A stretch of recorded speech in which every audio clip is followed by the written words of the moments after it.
जुड़िए उत्तर प्रदेश से, जानिए उत्तर प्रदेश को। सब्सक्राइब करें यूपी सिटी न्यूज़ को।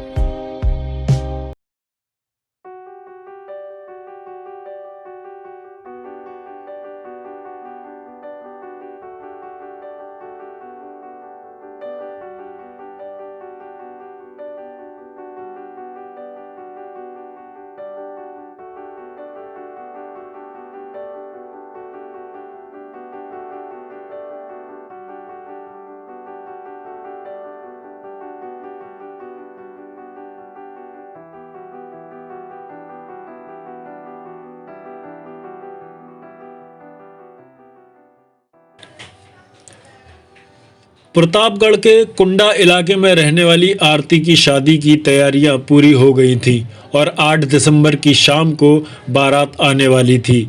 लेकिन दोपहर में छत पर खेल रहे अपने 3 साल के भतीजे को बचाने के चक्कर में आरती छत से नीचे आ गिरी और हादसे में उसकी रीढ़ की हड्डी टूट गई और दोनों पैरों की ताकत चली गई। घर वालों ने उसे प्रयागराज के एक निजी अस्पताल में इलाज के लिए भर्ती कराया।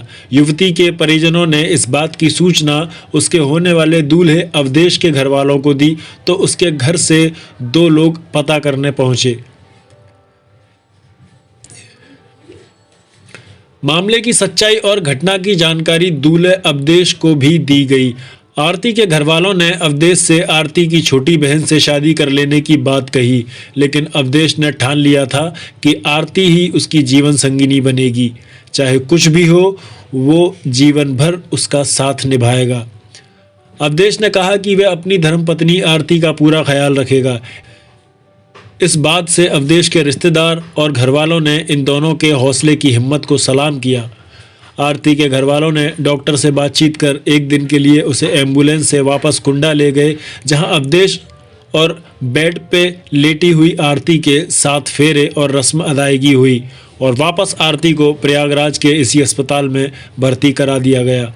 अवधेश और आरती अपने आप को बहुत खुशकिस्मत मानते हैं। इन दोनों के इस फैसले से हर कोई इनकी जमकर तारीफ कर रहा है।